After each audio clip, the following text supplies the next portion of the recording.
Fala pessoal, beleza? Marcos Aleluia por aqui. Hoje eu quero compartilhar com vocês uma solução que foi dada para uma determinada demanda. Qual foi essa demanda?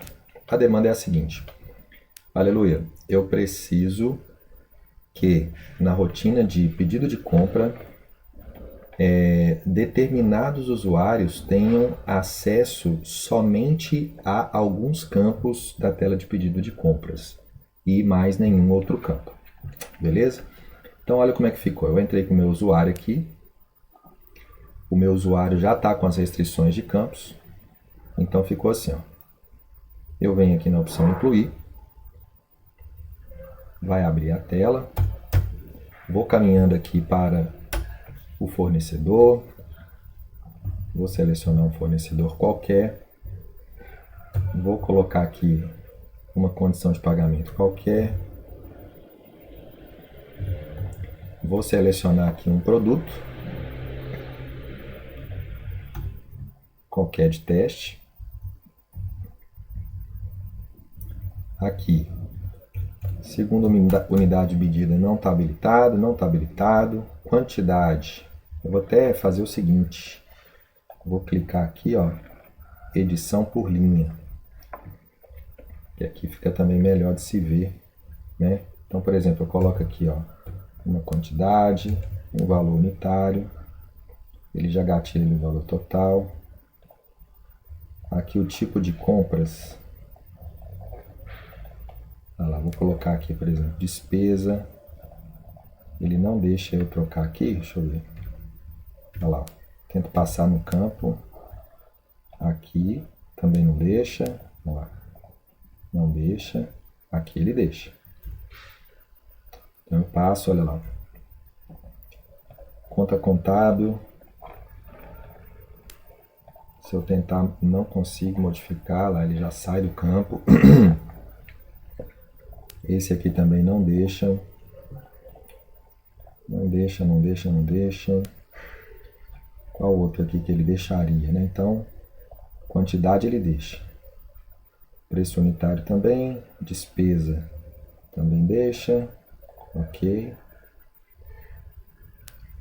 Vamos ver para onde que ele foi. Ó, o tab, quando eu dei o tab, ele já foi para o próximo campo que ele me deixa editar. Então eu dou um F3 para poder escolher aqui, né, o conteúdo para esse campo.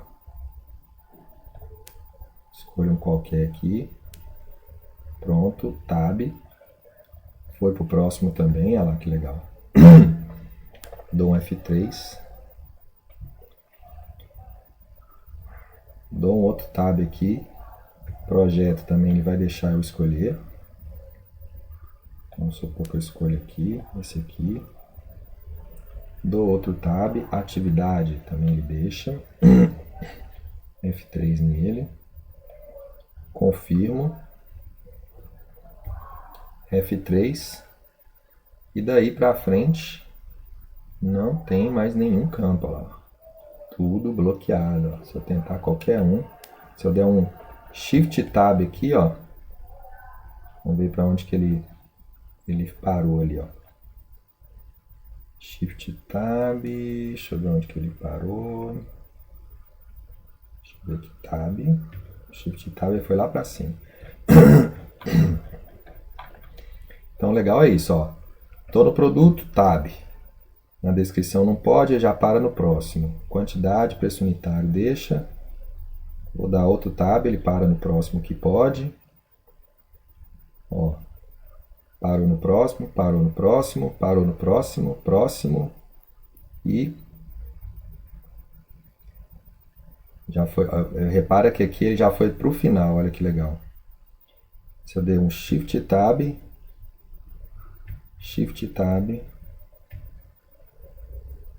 fica agarrado aqui, ó, no código fiscal e não sai dali.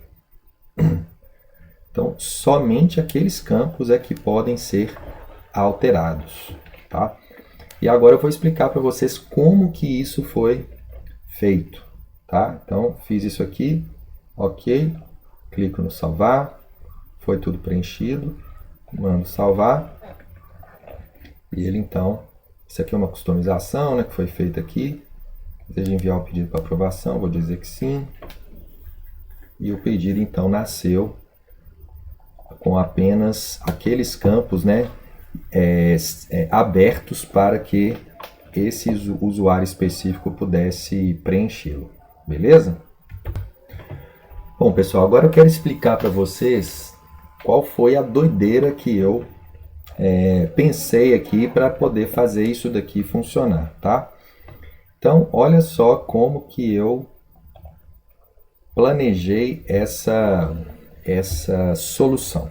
Bom, primeiro eu pensei assim, olha, eu vou criar um grupo. Vou criar um grupo lá no configurador.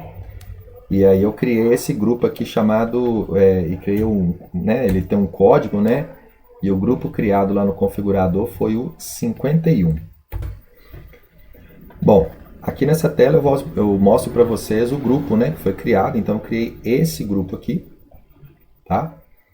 E aqui a gente consegue então também, ó, posicionando no grupo, a gente consegue ver quem são os usuários do grupo, tá? Então coloquei 2 usuários no grupo 51, o meu usuário e um outro usuário aqui chamado teste, beleza? Muito bem, então aquele usuário lá. Depois, o que eu fiz? Eu criei um parâmetro chamado ASGrucem, tá? Então vamos ver aqui esse parâmetro lá dentro também do configurador. Bom, então aqui está o parâmetro, tá? E aí o que eu fiz? Eu coloquei nesse parâmetro aqui o grupo, né? 51, que é aquele grupo que eu criei lá. Então pus a descrição aqui, parâmetro que define o grupo de usuários Sendif, né? Que é a questão aqui da da solução que eu estou aplicando. Bom, em seguida eu precisei utilizar essa função aqui, FWS,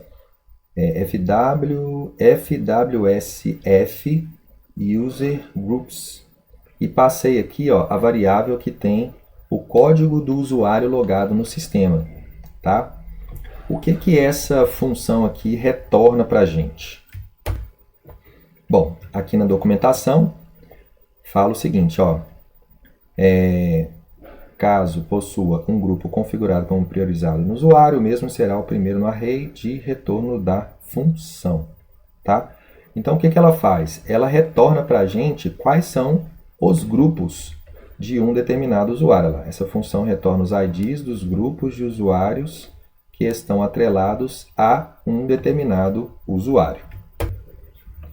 Bom, feito isso, aí o que eu ia precisar também? Eu ia precisar, então, dar um ascan nesse retorno daqui para saber se os grupos retornados desse usuário que eu coloquei aqui, se dentro desses grupos tem aquele grupo lá, o 51, que eu coloquei nesse parâmetro. Então, olha só como é que eu fiz aqui. Ó. Eu dei um ascan, beleza?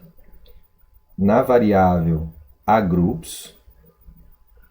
E aí, depois da vírgula aqui, eu falo então qual é a chave de pesquisa, né, que eu quero varrer dentro daquele array.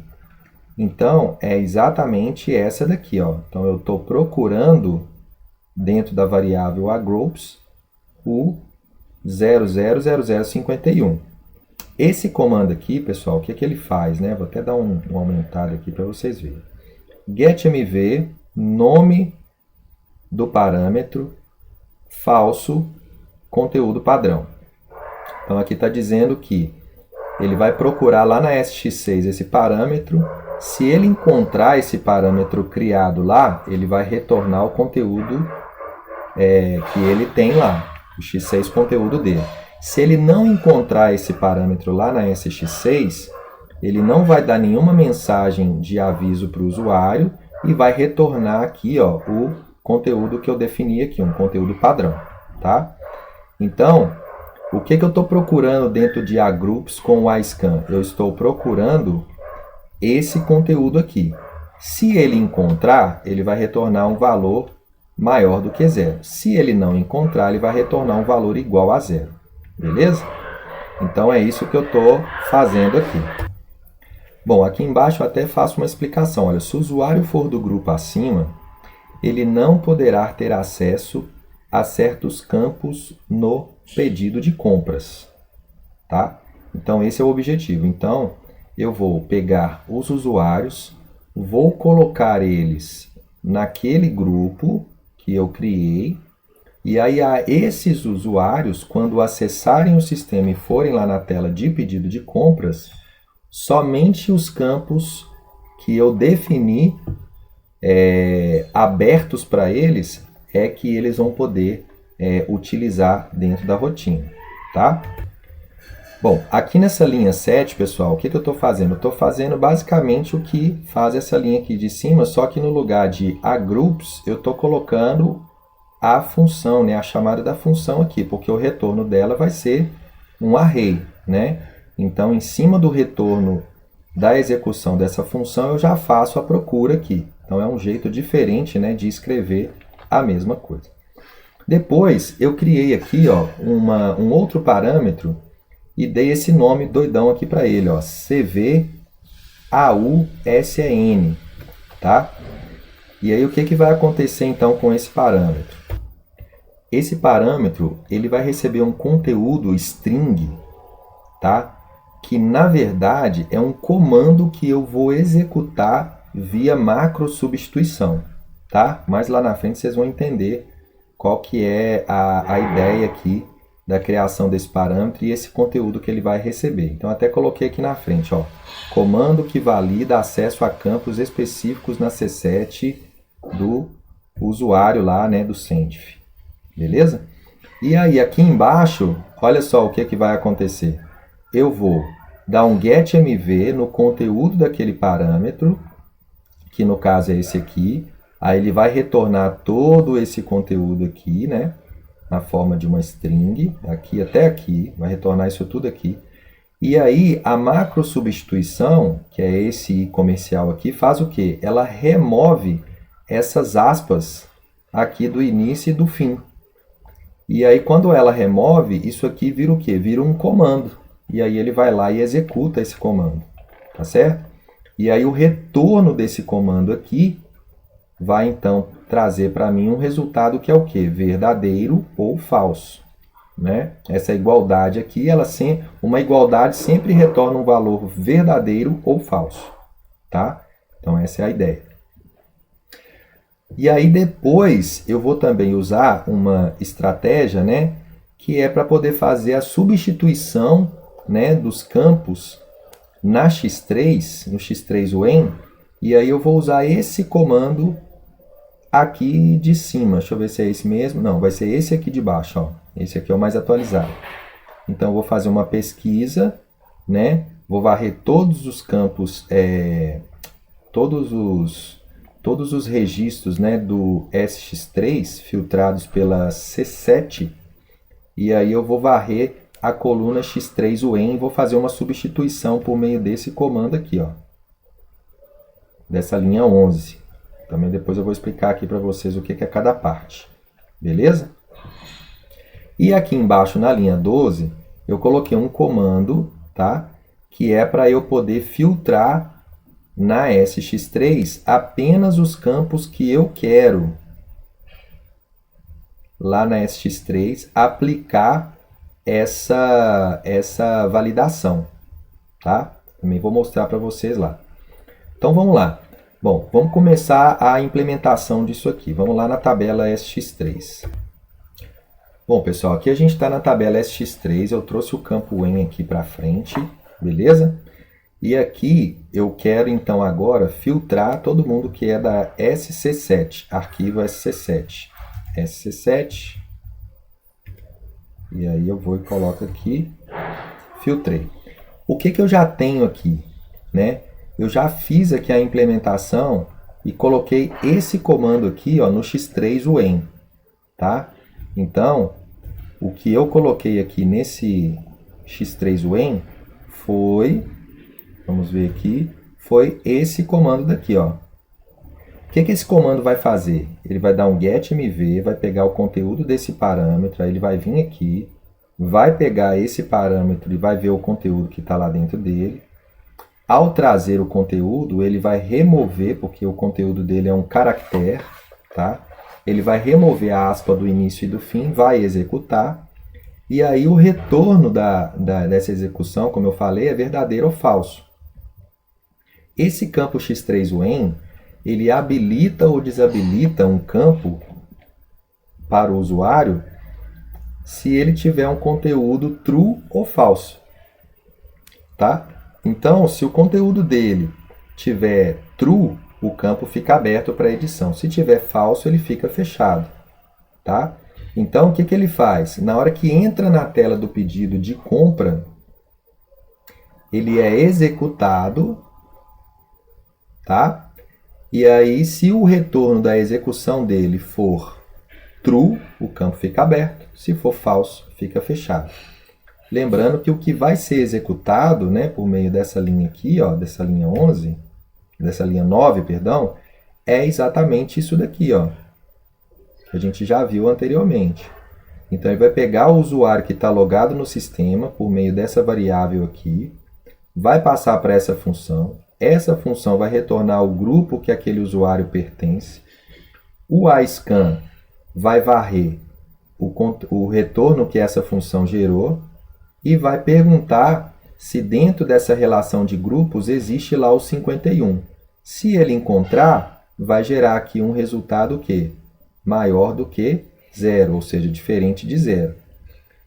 Se eu estou perguntando aqui se isso aqui é igual a 1, igual a 0, e aqui o retorno foi diferente de 0, então essa igualdade aqui, o retorno dela vai ser o quê?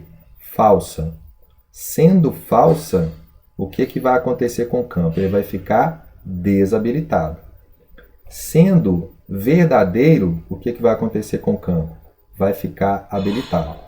Dessa forma, eu consigo que os usuários que estão no grupo 51 vão ter apenas alguns campos habilitados e outros vão ficar bloqueados.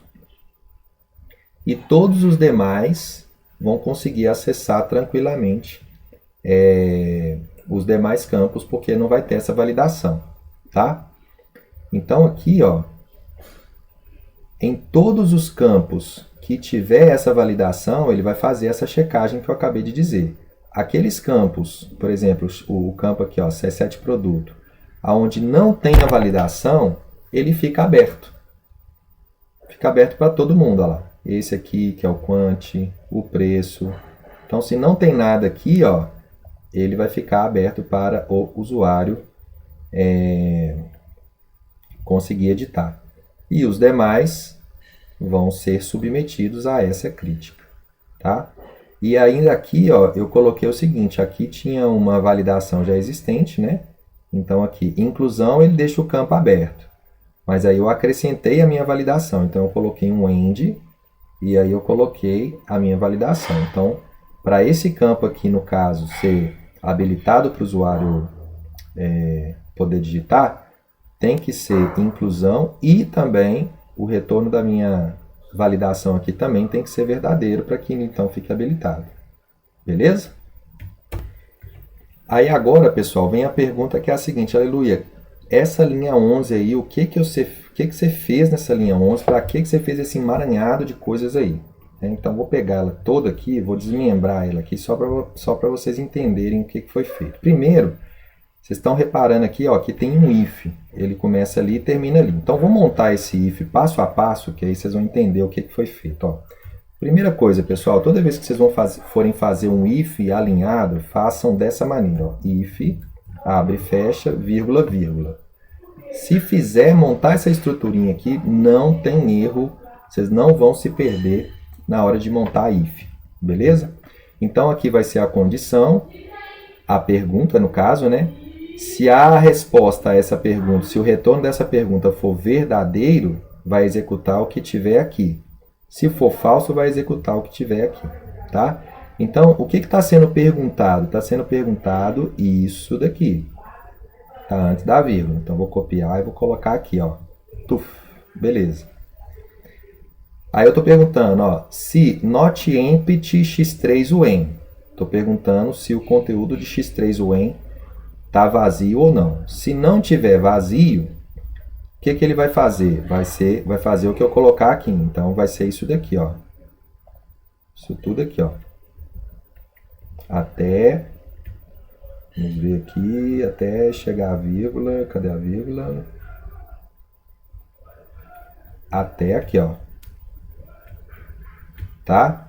Então, nós temos a primeira vírgula que está aqui, a segunda vírgula que está aqui. Então, isso tudo aqui, ó, ele vai executar caso o retorno disso daqui for verdadeiro. Então, dou um Ctrl C, coloco aqui na vírgula. Vai para você ver como é que não tem como errar. E o que vai ser falso, ou seja, o resultado disso aqui deu falso, então eu vou colocar o que ele tem que fazer depois o quê? Da segunda vírgula. Então, vou pegar o conteúdo que está na segunda vírgula, que é tudo isso aqui. Ctrl C e coloco bem aqui.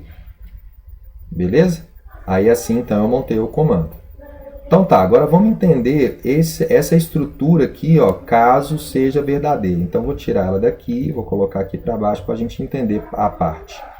Eu tô pegando aqui, ó, o conteúdo do x3 estou colocando aqui o mais e estou colocando aqui também, ó, abrindo a aspa aqui e a aspa fecha aqui.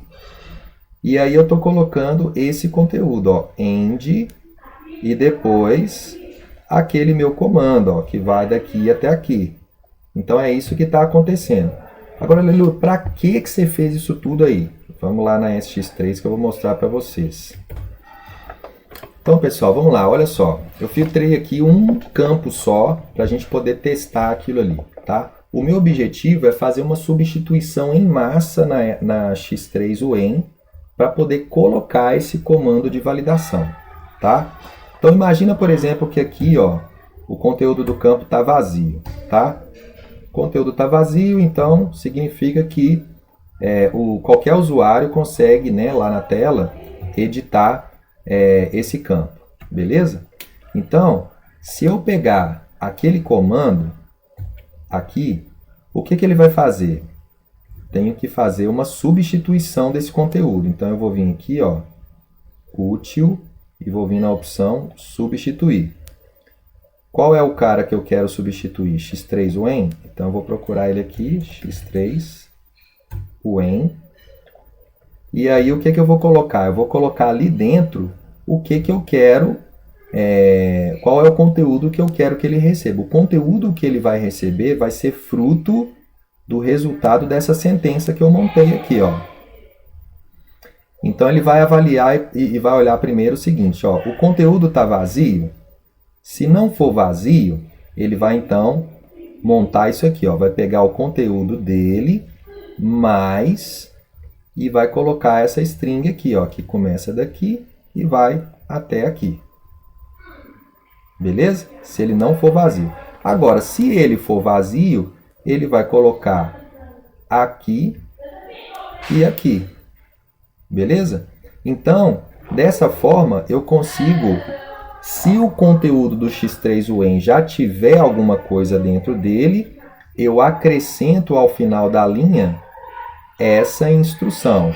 Se ele não tiver nenhum conteúdo, eu coloco nele essa instrução, que é a que eu quero. Beleza? Então, vamos colocar esse comando inteiro lá, aqui, e vamos ver o que acontece.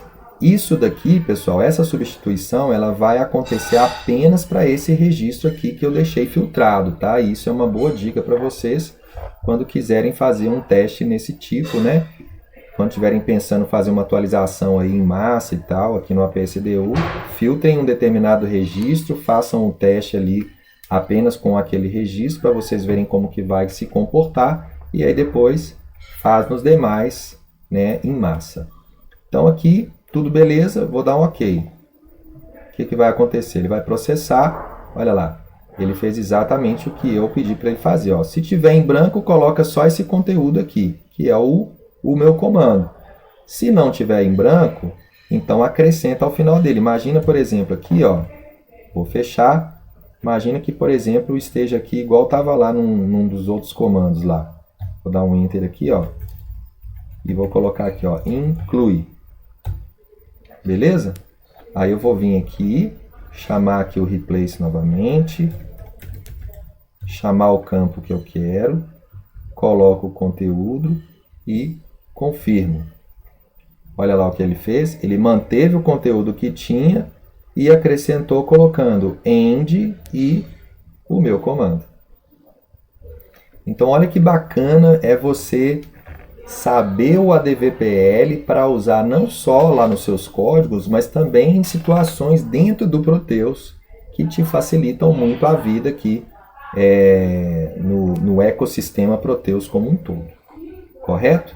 Feito isso, pessoal, e aí o que acontece?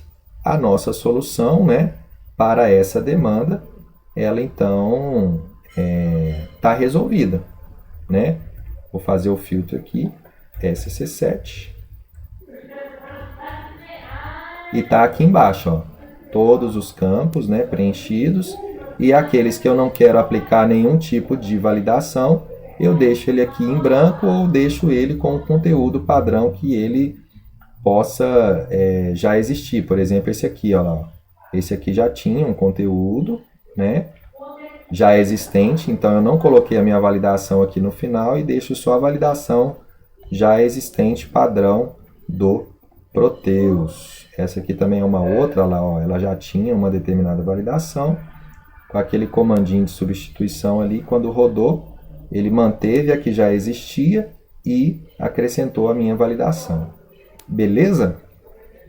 Então é isso, pessoal, que eu queria compartilhar com vocês. Ficou um pouco longo, mas eu acredito que possa ter trazido aí muitos elementos, né, e muitas informações aí interessantes para vocês. Se você gostou desse vídeo, deixa aí o seu like, não deixa de se inscrever no canal também. Se você quiser aprender a programar em ADVPL e a ter todos esses macetes aqui, né, não deixa de me seguir. Conheça o meu treinamento, vou deixar aqui na descrição também do vídeo, o meu treinamento para formação ADVPL, eu chamo ele de formação a developer. Você vai gostar muito desse treinamento, começa do zero, vai passo a passo, está num preço muito legal, acessível. Não deixa de conhecer esse treinamento que vai acrescentar muito para você. Forte abraço e até o próximo vídeo.